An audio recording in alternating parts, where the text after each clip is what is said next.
бүткүл дүйнөлүк ден соолук күнүнө карата өлкө аймагында ден соолукту чыңдоого жана сергек жашоого багытталган ар кандай иш-чаралар болуп өттү. Негизи эле биздин жашообузда ден соолуктун орду өтө чоң экен, андыктан баардыгыбыз дайыма ден соолукта болуп жүрүүгө бир өзүбүз үчүн шарттарды түзүп алышыбыз керек экен. Туура айтасың Алтынай, ден соолук күнү демекчи, менин да ата-энелерим экөө тең медицина кызматкерлери. Атам көп жылдан бери кардиолог болуп эмгектенип, дагы да болсо эмгектенип келет. Апам болсо терапевт болуп, азыр эмгек көргүсүндө. Анан ушул кичинекей кезибизден бери эле бизге дагы дайыма айтып келчү да, ден соолукту сактагыла, ден соолук бул адамдын эң биринчи байлыгы деп.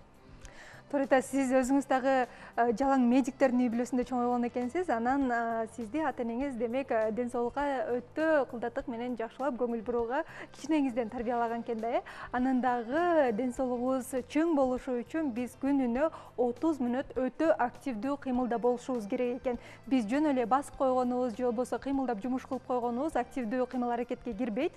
Биз чуркап же болбосо атайын өзүбүзгө күч келе турган денебизди физикалык жактан күч келтире турган көнүгүүлөрдү жасап, терибизди чыгарсак гана бизге пайдасы, жардамы ден соолугубуз үчүн өтө жакшы болот экен. Ошол эле докторлор айткандай, эртең менен эрте туруп эле дароо ошо көнүгүүлөрдөн баштасак, күнүбүз абдан бир мындай сергек өтөт экен да. Ошондуктан өзүңүздөр байкагандай, биз бүгүн ден соолук күнүнө карата ден соолук тууралуу сүйлөшмөкчүбүз. Анан дагы албетте ушул медицина тармагындагы асыл-заада айымдар тууралуу сүйлөшөбүз. Андыктан биз менен болуңуздар. Эфирде Арузат көрсөтүүсү. Сиздер менен мен Айнура Бекибаева жана ошондой эле менин кесиптешим Алтынай Турарбекова болмокчубуз.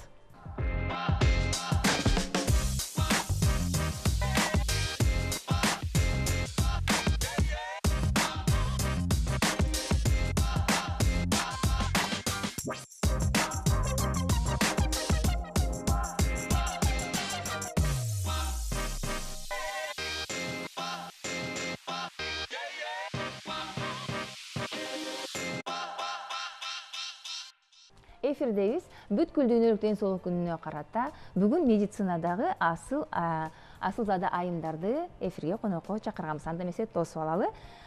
Педиатр Жанкойлиева Бактыгүл айым жана ошондой эле эпидемиолог дарыгер Макилова Айчүрөк айым. Саламатсыздарбы? Кош келипсиздер. Орун алыңыздар. Келиңиз. Ден соолук күнүнө карата Арузат көрсөтүүсүндө медицина тармагындагы асыл-зат айымдар тууралуу сүйлөшкүбүз келди. Кош келипсиздер биздин студиябызга. Амандашып алыңыздар. Саламатсыздарбы? Теле көрүүчүлөр. Саламатсыздар. Өтө кызык да негизи. Медицина тармагында иштөө дагы бул өтө татаал жумуш, жөнөкөй жумуштардын катарына кирбейт. Андыктан негизи эле медицина тармагында иштөө үчүн кандай мүнөздөр керек айымга, аял затына дейли? Саламатсыздарбы? Баарыңыздарды кече болуп өткөн бүткүл дүйнөлүк ден соолук күнү деп аталат экен. Бул жылы дагы биздин мамлекетибизде менин ден соолугум, менин укугум аттуу урандын астында өттү. Буга карата көп жанагындай иш-чаралар болуп өттү. Бул жерде сиздерди ушул эфирге чакырганыңыздарга биз толкунданып атабыз. Айчүрөк экөөбүз анткени ушул медицинадагы айымдар жөнүндө айтып атасыздар. Ошолордун бир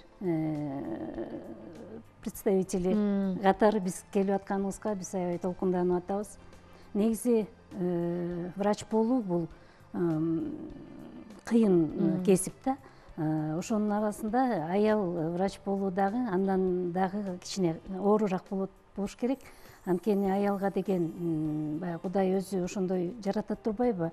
Көбүрөөк түйшүк берет экен, көбүрөөк нерсеге жоопкерчилик көбүрөөк экен үй бүлө болгон учурда.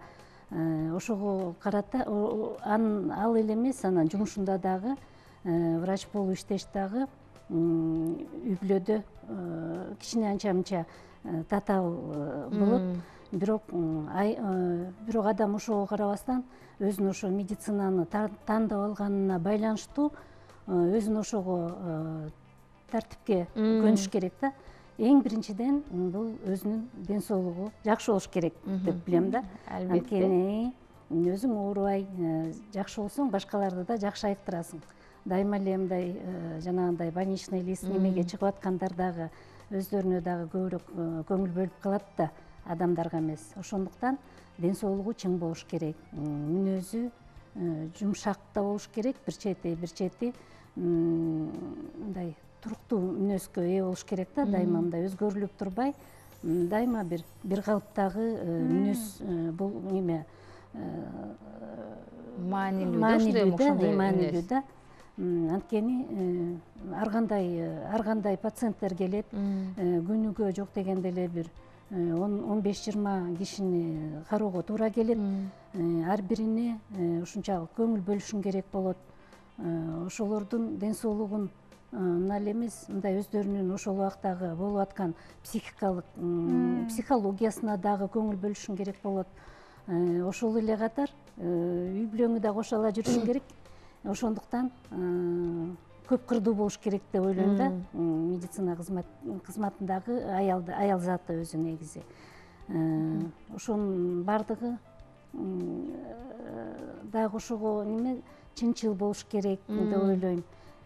Ак ниет, өзүнүн мындай өзү кандай гана акыбалда турбасын дагы ошол келген ооруларга туура жооп берип, туура мындай немелерди толук диагноздорду туура коюп, баягы ошол эле учурда баягы немеде медицинада мындай сөз бар, врач менен сүйлөшкөндөн кийин эгерде оорулууга жакшы болуп калса, анда ошол чыныгы врач да. Эгерде баягы врач менен сүйлөшкөндөн кийин оору өзүнүн оорусундан андан бетер жаман болуп, же болбосо эч кандай өзгөрүү болбосо, анда ал доктор эмес да. Баягы ошондой неме бар. Ошондуктан жанагы оорулууга дагы өзүнө жакшы боло турган сөздөрдү айтыш керек да. Чындыгын ошол эле учурда ошол сөздөн айыгып кете турган сөздөрдү дагы айта билиш керек деп ойлойм да. Баягы сиздин 34 жылдык тажрыйбаңыз бар да, бул өтө аз эмес, албетте. Анан кийин ушул 34 жыл ичинде бир ушундай бир кыйын да кырдаалдар болсо керек, Анан ушул кырдаалдарды билесизби, мындай эсиңизде барбы? Кандай кылып чыктыңыз эле ошол учурдан?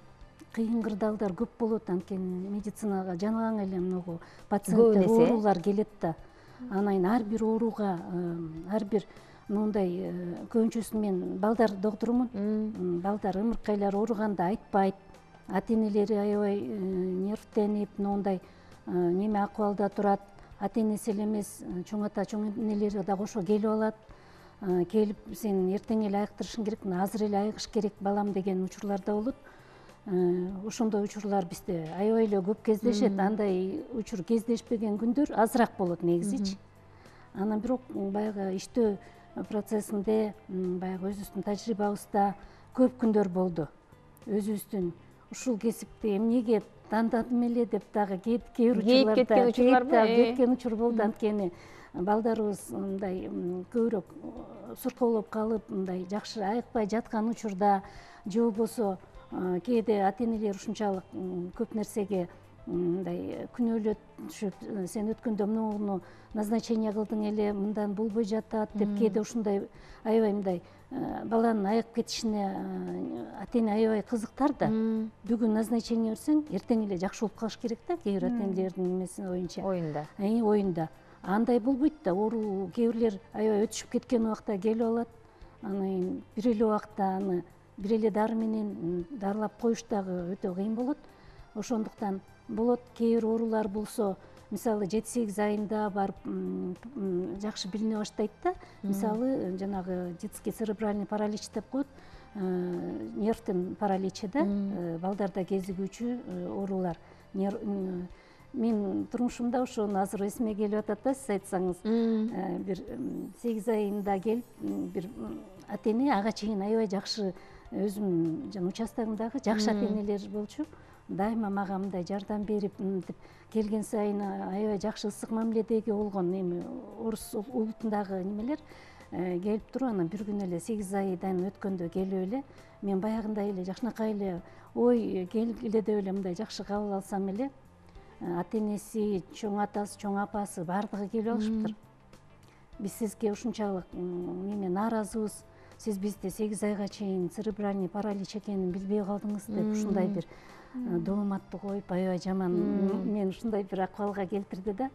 Мен анда жаңы эле иштеп аткан жыл болчу, бир 2-нчи жылго. Аны мен аларды алып эле өзүмүн бөлүм башчыма бардым. Харитонова Зоя Леонидовна деген врач эле. Азыр деле бар. Зоя Леонидовна, ошого барсам эле ал болсо карап алардын дагы немесин укту, меникин да укту. Анан бирок ушунчалык неме врач экен, азыр ойлосом ошондой болгум келип, мен немемдеги кесибимдеги бир кесиптештеримин эң эле бир идеалым ошол болуп калды да. Сизди врач туура жүргүзүптүр кароону. Баягы бизде жана группа риска деп коет да. Риск менен төрөлгөндө 3 жолу көрүнүшүңүз керек экен, 3 жолу деп жазыптыр. Мына жерде жазуулардын баары турат деп түшүндүрүп бергенден кийин тилдерге түшүндүрүп, айтып берип, анан кийин бардыгын түшүнүктүү кылып айтып берди. Анан силердики азырынча ДЦП эч ким кое элек. Анан бирөө айтып койгон оюнча эле ДЦП эмессиңер дегендей ошондой дал деле мен ошол жерде сүйүнгөнүмөн ыйлап атам, ушунчалык бир ушундай акыбалда. Демек баягы врач болуп эле тим болбостон ошол эле учурда баягы психолог дагы болуш керек экен да, ар кандай кырдаалдарды көтөрө билгенге дагы жөндөмдүү болуш керек экен да. Анан айчүрөк сиз ушул тармакты, ушул кесипти кантип тандап алдыңыз? Саламатсыздарбы, урматтуу телекөрүүчүлөр, саламатсыздарбы? Бүгүнкү түз эфирге чакыргыңыздарга чоң рахмат. Ар бир кесип негизи бул жашоодо айтат эмеспи, ар бир кесип ардактуу деп. Анан мен ушул медицина тармакты тандап калышыма дагы себепкер адамдар бар. Негизи багы окуу жайды, мектепти бүтүп атканда ар бир эле багы абитуриентте, бүтүрүүчүдө ой жаралат да, мен ким болом, же болбосо ошол бала чагынан бир кыялдар болушу мүмкүн да.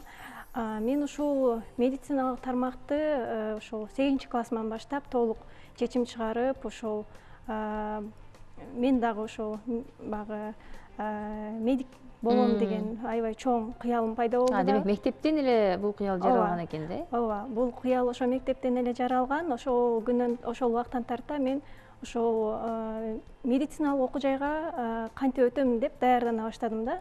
Только мен бир гана ошол медициналык окуу жайга өтөм, башкага окууга барбайм деп ата-энеме дагы айтканмын да. Анан ошол кесипти, ушул кесипти, ардактуу кесипти тандап калышыма көптөгөн адамдар себеп болду. Биздин ошол туугандарыбыздын арасында дагы медик чоң аталарым бар, эжелерим бар, апаларым бар. Мен ошол адамдарды көрүп аябай андай суктанчумун да. Алардын үлгүлүк династия экен да. Ооба, алардын кылып аткан ишин, жумушун, мен ошол педиатр чоң атам бар, өзгөчө ошол адам таасир берген. Ошо Макилов, Пектурсунов Тыныбек Макилович деген белгилүү педиатр. Бул адам ошол иштеген жерине барганда, ошол иштеп аткан ишин көрүп, ошол багы студенттерге сабак берип атканда көрүп аябай кандай суктанып, мен ошондой болсом, мен да медик болсом, мен да ошол медициналык окуу жайдан билим алсам деген чоң бир кыялым бар болчу да. Анан ушул кесипти тандагандан мен эч кандай жаңылыштык болгон жок. Анткени ошол бул кайсы кесипти тандап атсаң дагы сен ошону чын жүрөгүңөн тандашың керек да. Анткени ошол кесиптин ээси болгондон кийин дагы ошол сага берилген жумушту так багы туура иштеп кетиш үчүн сен ошону жүрөгүң менен аткарышың керек да. Чын жүрөгүң менен берилип, ошол кылып аткан ишиңди багы мындайча айтканда сүйүү менен кылышың керек да. Анан ошон үчүн мен азыркы учурда медициналык тармакта иштеп жатканыма абдан кубанычтамын. Ошол кесипти өзүм тандап алганым үчүн дагы азыр мен кандай десем, багы эч кандай терс ойлорум жок. Ошо алдыга дагы максаттарымды коюп, ошол медициналык тармактын өнүгүшүнө кандайдыр бир салымды кошуп калсамбы деген да кыялдарым бар. Ошо Бактыгүл эже жана сонун нерселер айтып кетпедиби? Кээде ушу келген оорулар үчүн ыйлайсың, кээде сүйүнөсүң дегендей болчу. Анан бул дагы эмоционалдык бир мындай берилүү да, жумушка берилүү дегендик да. Анан сизде 5 жылдык тажрыйба болсо дагы бул эми бул дагы чоң тажрыйба деп коелу да. Андан кийин негизи эле ушул убакыт аралыгында сиз мындай Бактыгүл эже айтып кеткендей ушундай мындай кыйналып кетип, мындай бул кесипти эмнеге тандадым экен деген учурлар сизде болду беле? Сизде айчүрөк. Жок, андай учур болгон жок. Мен азыр ошол медицина тармагында багы кесиптешим өтө багы тажрыйбам топтоло элек. Бирок ошого карабастан дагы андай кыйынчылык учурлар багы жок. Мен ушул ишимди таштайм деген багы ой андай жок. Медицина кызматкерлери үчүн баягы стресске туруштук берүү дагы өтө маанилүү болуш керек, Албетте, анткени баягы келген кардарлардын дайыма көйгөйүн угасыздар, алар менен кошо жашап кетпегенге дагы аракет кылышыңыздар керек экен да, ага мындай жубатып, дем күч берип, баягы психологиялык жактан дагы колдошуңуздар керек экен. Анан негизи эле өлкөнүн саламаттыгы үчүн сиздердин баягы эмгегиңиздер чоң, ролуңуздар жогору дегендей дайыма биз сиздерди баалайбыз, керексиздер бизге дегендей. Анан баягы аял киши үчүн медицинада иштөө кандай? Анткени сиздер баягы оорулуулар менен күндөп түндөп иштеп калууга туура келет. Баягы күн сайын эртең менен келип, кечинде күн сайын кетип калат деген жок. Кээде кармалып каласыздар дегендей. Анан үй-бүлөңүздөр кандай кабыл алат бул кесипти? Мен жооп берейинби? Ооба, сиз туура айтып атасыз. Эң эле кээде кыйын учурлар болуп калат, бирок бизде ошол медик болгонго бизде ошо окуган учурдан баштап тарбиялаптыр да. Окуп жүргөн учурда деле башка студенттерди, мисалы өзүбүздүн классташтар менен бир жерлерге барып калып отурганда, биз дайыма китеп менен барчубуз, каерде болбосун, баягы китепти окуп, бирөөлөргө жаман болуп же болбосо ошол жерде бирөөгө эметсе ошол жерден эле биз жардам көрсөтүүгө аракет кылып ошондой болчубуз да. Ошону бизде баягы окуу күндөн баштап тарбиялаптыр. Медиктерди ошентип тарбиялайт экен. Үйдө деле ошондой. Үй бүлөдө эми мындай учурлар болот, кээде бирөөлөр үйгө конок келип калат, же болбосо конокко барышың керек болуп калат. Бул жакта дежурство же болбосо бир оорулууну үйгө алып келип көрсөтүп кетейин деген учурлар болуп калат. Бирок сенин үй бүлөң ошого дайыма даяр болуп калат экен да. Бизде көбүнчөсү ковид учуру дагы бизге көрсөтүп койду ушундай экстренный немелерде, убакыттарда өзүбүздү кандай алып жүргөнүбүздү. Үй бүлөңдө жолдошуң биринчи сени түшүнүш керек экен. Ошо жолдошуңа көп нерсе көз каранды экен да. Жолдошум мынакей ковид учурунда мен дагы ошо сен иштесең, мен дагы ошо волонтер болуп иштейм деп, ал дагы ошо иштеди. Жанагындай эпидемиологдорду ташыды, анализдерди ташыш керек болуп калды. Өзүнүн машинасын алып алып, ошол бизди дагы ошо неметип, биринчи үй бүлөлүк дарыгерлер борборунун врачтары да баары билет, өзү кошо иштеп жүрдү. Бир да күн калтырба. Мен бир да күн калтырбашым керек. Эми азыр иштебегенде биз качан иштейбиз деп, бир да күн больничныйга чыкпай иштедик ошол күндөрү. Ошондо дагы үйдөгү балдарга жугузасың, же болбосо мага жугузасың, же болбосо ушу туугандарга жугузуп коесуң деген бир да сөзүн айткан жок да. Менин оюмча ушундай болуш керек деп ойлойм да. Бир да күн сен азыр иштебегенде, сен азыр өзүңөрдү көрсөтпөгөндө врачтар кайсы убакта көрсөтөсүңөр деп, мен дагы ошо иштейм деп, өзү кошо ушундай болуш керек. Мен ошондой үй бүлөдө өзүм үй бүлөм бар экенине өзүм аябай сыймыктанам. Балдарыбызды дагы ошондой немеде тарбиялайбыз. Мен айчүрөктөн айырмаланып, мен үй бүлөмдө бирөө дагы медик болгон эмес, атам дагы, апам дагы мындай кызматкер болгон. Бирок мен апама неме эми башка окууга эле политехническийге тапшырам деп эле анткени баягы математикадан эмеден жакшы болгон үчүн ушундай да тапшырат деп ойлоду окшойт. Анан келип эле атам экөөбүз мындай сүйлөшүп алып эле анан мен медицинага кирип кеттим да.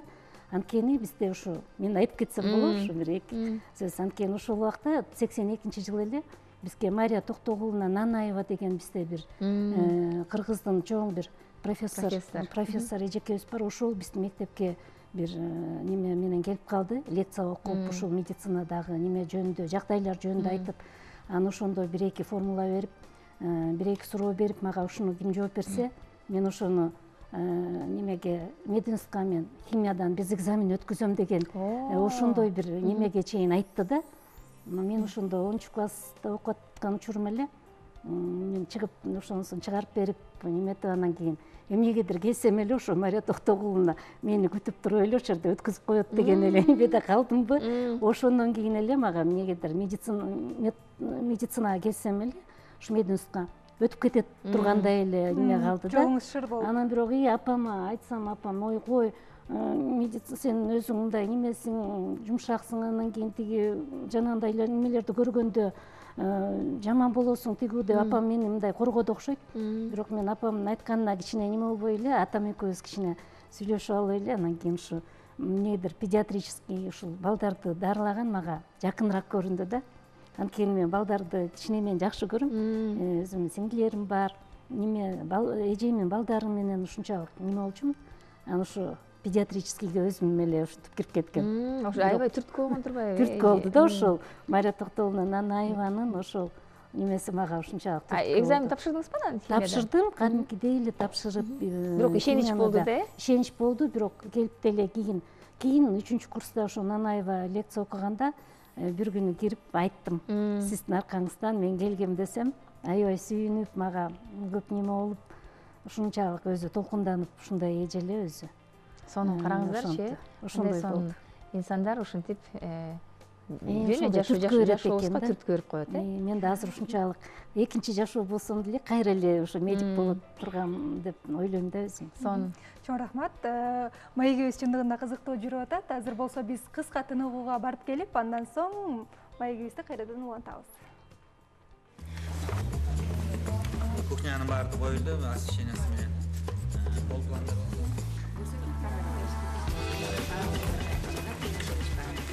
Аялдар ааламы тууралуу кызыктуу көрсөтүү даярдап жатабыз. Көпчүлүккө жагат деген ишенич бар.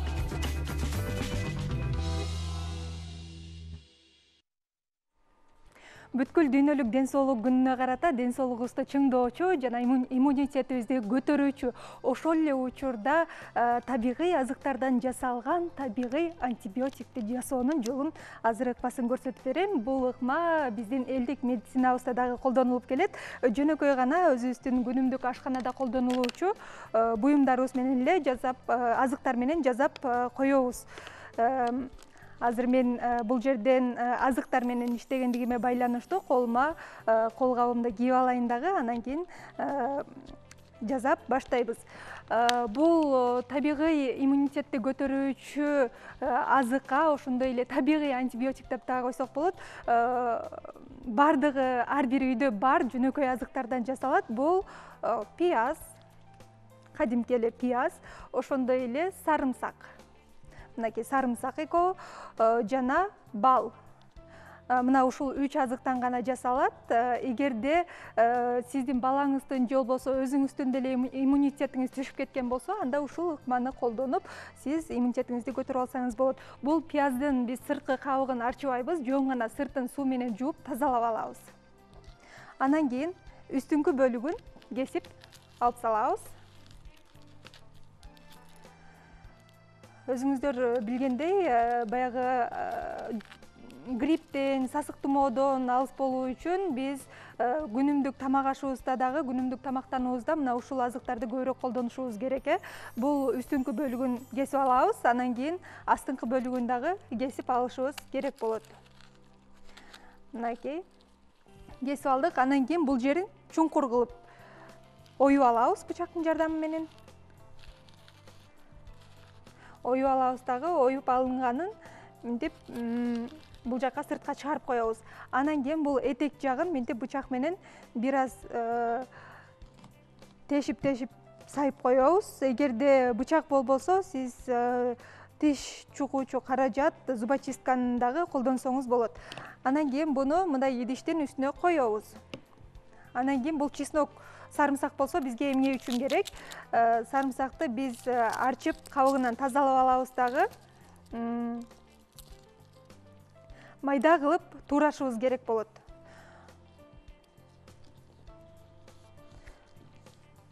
Майда кылып туурайбыз.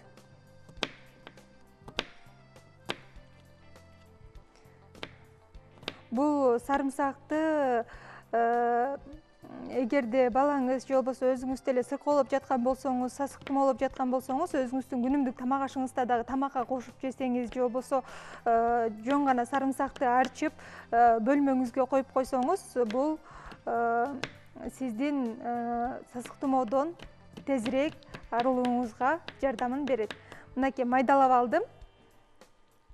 Анан кийин бул майдаланган сарымсакты бул пияздын ичин оюп албадыкпы, ушул оюлган пияздын ичине салабыз. Бул табигый иммунитетти көтөрүүчү, ошондой эле антибиотик деп дагы санасак болот. Анан кийин бул пияз менен сарымсактын үстүнө балдан кошобуз. Бул оюлган пияздын оюлган жери канчалык чоң болсо, ошол оюмга толо тургандай кылып балды толтурабыз. Эгер балды бир аз жылытып, эритип алсаңыз дагы жакшыраак болот. Анан кийин бул даяр болгон азыкты сиз 1 суткага чейин коюп коюшуңуз керек. А 1 суткадан кийин бул бал эрип, пияздын суусундугу менен кошо бул жака, ылдый жака агып түшүп калган болот. Албетте бул бал өзүнө пияздагы, сарымсактагы пайдалуу заттардын баардыгын өзүнө сиңирип алып, анан кийин алып чыгат. Анан эртең менен же болбосо түштө күнүнө 1 же 2 маал 1 чай кашыктан ичип койсоңуз, бул сиздин ден соолугуңуз үчүн жакшы пайдасын берет. Ал эми биз болсо эфирибизди алдыга карай улантабыз. Жөн гана жылмайчы, сен аялсың. Айланаңды карачы, кандай коос. Шашпа, жашоо, жыргал. Иште, окум, алдыга гана умтол. Билесиңби, сенин ар бир кадамың кубаныч тартуулайт. Сенин барың бул бакыт. Анткени сен аялсың. Ар дайым эсиңде болсун. Солоолуктун, улуулуктун, жашоонун өзү аялдан башталат. Улуттук каналда Арозат.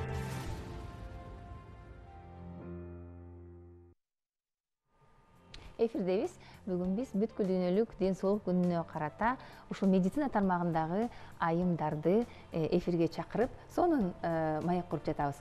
Негизи баягы айтып коюшат го, эл арасында медицинада иштеген адамдардын үй бүлөсүндөгү үй бүлө мүчөлөрү оорушпайт деген сыяктуу бир мындай түшүнүк бар да. Негизи эле мындай жакындарыңыздар кандайдыр бир сыркоолук калса, ошол эле болгон рецепттерди колдоносуздарбы же кандайдыр бир баягы эл арасындагы мындай рецепттер, өзгөчө рецепттерди колдоносуздарбы? Бул негизи медициналык окуу жайды аяктап, ошо медициналык кесипти аркалагандан кийин азыркы жашоодо туугандарың сени баарын билет деп ойлошот экен да. Чындыгында андай кайрылуулар көп болот. Ошо биздин чөйрөдөн кандай кылсам болот, ушундай балам ооруп жатат, же өзүм ооруп атам, ушундай лечение кандай кылсам болот деген кайрылуулар болот да. Анан буга чейин багы биз негизи ар бир багы медициналык кесиптин ээси болгондон кийин, болгондугуна карабастан дагы биз багы өзүм билемдик деп албетте ар кандай багы дарылоочу дарыларды сунуштай албайбыз. Анткени биз албетте ал баланы көрбөй туруп, абалын байкабай туруп, анткенге багы лечение назначить эткенге дагы мындайча айтканда болбойт да, жол бербейт. Анткени ар бир кесип ошол бул жалпысынан эле медициналык кесип деп атабыз, бирок анын ичинен көп тармак болуп бөлүнөт да, билесиздер. Акушер, гинеколог дегендей, педиатр, невролог дегендей. Анан балдарды албетте педиатрдын текшерүүсүнөн өткөндөн кийин гана ошол педиатр врачыбыз өзүнүн багы протоколдор негизинде лечение жазып берет да. Ал эми үй шартында багы жөнөкөй өзүбүз колдонуп жүргөн багы сасык тумоодон кантип айыгыш керек деген багы жеңилирээк түрдө болсо албетте сунуштайбыз, же болбосо ошол врач назначить эткен дарыны багы укол жасап берчи деп калган учурда багы эгерде аргасыз кандай десем ошо шарт жок болуп калган учурда гана жасап калган учурлар болуп калат. Бирок андайдагы биз багы медицинада биз айтабыз да, ошол медициналык билими бар гана адам жасаш керек, жана медициналык ошол кесипке гана тиешелүү адам багы назначение кылып бере алат дегендей, багы бейтапты ошол бейтапкананын ичинде гана көрсөтүлгөн дары дармектер менен дарылаган туура да негизичи. Анан албетте өзүңдүн жакындарың ооруп катса, же болбосо ата-энең ооруп атса, аябагандай багы аракет кыласың өзүң. Бирок элдик медицинага кайрыласызбы? Эми элдик медицинаны, бул элдик медицинадагы бул кандай десем өзүнчө бир тармакта. Анткени бул элдик медицинаны кечээ же бүгүн эле чыгып калган эмес. Бул албетте бул илгертен бери эле ата бабаларыбыз колдонуп келе жаткан багы өзүнчө бир кандай десем ошол медицинага кошумча багы каражаттар да. Буга чейин мен муну такыр каршымын деп да айта албайм. Анткени буга чейин дагы биз кичинекей кезибизде деле ата-энелерибиз ошол элдик медицинаны колдонуп келишкен. Ошол элдик медицинанын деле жардамы тийген учурлар болгон. Мен буга багы каршылыгым жок, бирок албетте муну дагы аныктап туруп жасаш керек да. Анткени ошол элдик медицинаны дагы колдонгондо биринчи иреттен ар бир бейтаптын багы оорусу ар башка да. Ошол биринчи ооруну аныктап туруп анан колдонуш керек да.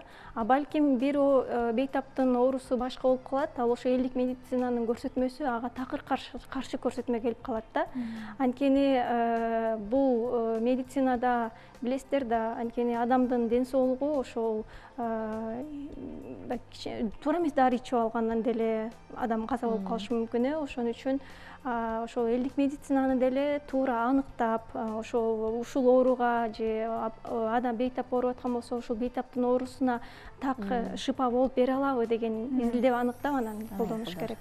Туура айтасыз, негизи эле ар бир ооруп жаткан адам болсо, биринчи кезекте сөзсүз түрдө атайын адистен кеңеш алып, анан кийин эгерде жеңил боло турган болсо, чүчкүрүп кала турган болсо, жогорудагы жана жеңил элдик медицинаны колдонсо болот. А эгерде башка бир көйгөйлөр жаралып аткан болсо, анда өз алдынча дарылануудан качып, сөзсүз түрдө адистин кеңешин алып, анан кийин адис өзүнүн макулдугун бере турган болсо, анан кийин салттуу медицина менен дарыланууга сөзсүз болот эмеспи. Анан жогоруда айтып өтпөдүңүзбү, баягы биз келген адамдарды жакшы дарылаш үчүн өзүбүз да денибиз сак болуш керек депчи.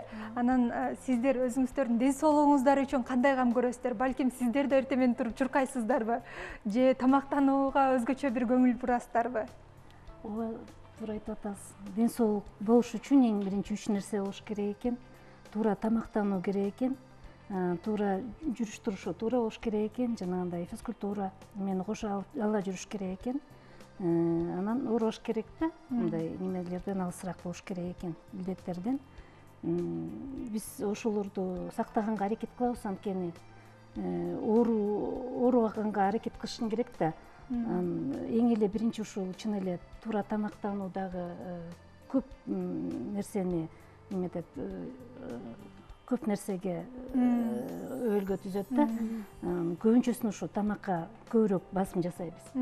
Кандай тамактанасыздар? Эми көбүнчөсүн жана витаминизированный деп коет, витамин кошулган тамактарды, көбүнчөсүн эле жанагындай азыр деле адамдар уже ошого көнүп келе атышпайбы?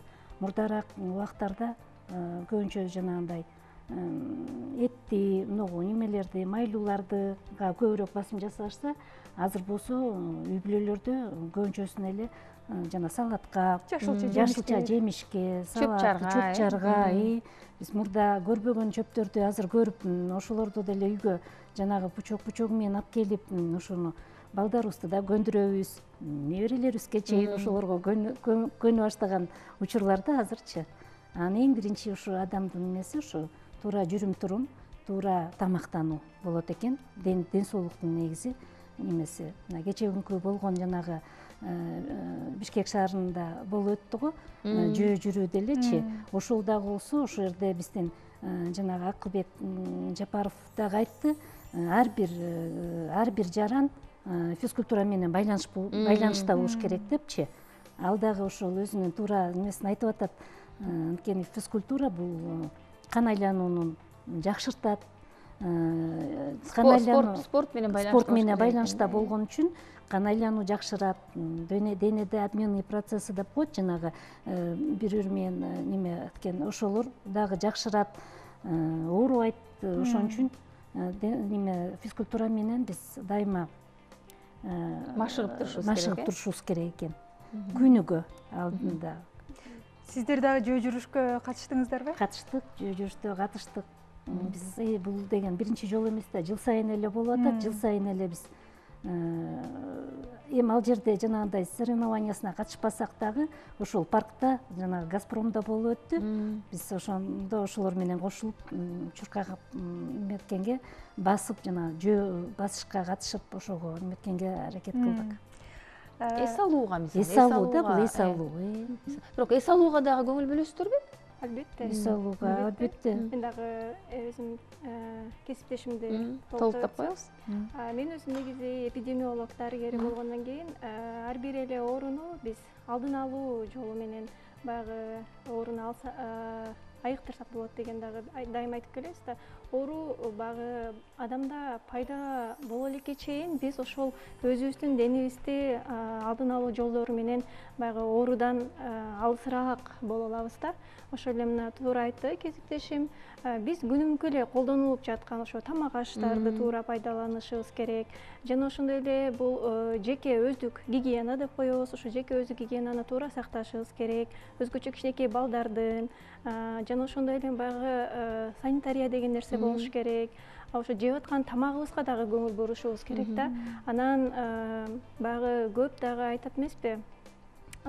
Уктаганды да билишибиз керек да, туура укташыбыз керек. Анткени уйкудан калган адам абдан баягы чарчап, анан ошо уйкудан дагы калып калган учурда бул баягы адамда мээнин клеткалары акырындан баягы жараксыз болуп, баягы мындайча айтканда, жалпак тил менен айтканда мээнин клеткалары да өлүп баштайт да.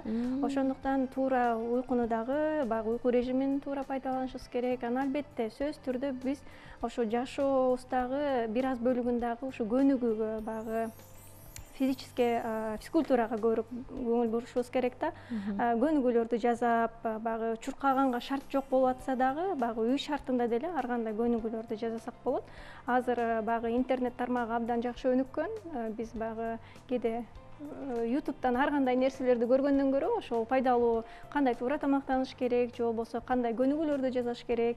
Жада калса ооруп жаткан адам дагы ошол баягы адамда оорудум деп жата берсе, оору оготерден өзүн баса берет да. Кыймылдабай жатса, ошол бойдон кээ бир адамдар кыймылдабай жатып баягы каза болуп калган, күчү өтүп каза болуп калган учурлар да болот. Ошон үчүн адам өзүн баягы ооруп аткан адам колго алып, чыйралып, баягы кыймылга келип, өзүн алаксытып, көнүгүүлөрдү жазап ар кандай, жана ошондой эле баягы өзүн алаксытып, ошондой нерсени билиш керек да. Анан албетте балдарыбыз дагы өзгөчө кичинекей балдарыбызды азыркы учурда баягы туура тамактануусун көп көзөмөлгө алышыбыз керек. Азыркы учурда мектептерде чындыгында бул абдан аябагандай оор, эң чоң көйгөй. Анткени мектептерде ар кандай нерселерди сатып алып жешет. Бизге берилген убакта соңуна келип кесиптер кыска нуска оюңузду жыйынтыктап ооба койсоңуз. албетте ошон үчүн биз 30 азыркы секунд. учурда багы азыркы дагы учурдан пайдаланып өтсөм бизде азыр балдар арасында ошо кызамык оорусу күчөп атат. Ошол балдарыбызды убагында эмдөөдөн өткөрүп бул оорунун алдын алуу жолдорун Эң биринчиси жалгашыбыз баардык керек. нерсени алдын ала билишибиз керек экен да. Биз бүгүн ушу медицина тармагындагы айымдар ушунчалык акылман, токтоо боорукер экендигине ынандык. Андыктан сиздерге чоң рахмат келип бергениңиздер үчүн. Сиздер өзүңүздөр да дайыма ден соолукта болуңуздар. Бизди көрүп аткан көрүүчүлөрүбүзгө дагы ден соолук гана каалап кетмекчибиз. Биздин ден соолугубуздун жакшы болуусунда сиздердин эмгегиңиздер да зор. Бүгүн эфирге келип кызыктуу маек куруп бергениңиздерге терең ыраазычылык билдиребиз. Эгерде ден соолугубуз чың болсун десек, анда бири-бирибизге жакшы сөздөрдү айтып, жакшы мамилелерди дагы кылышыбыз керек экен.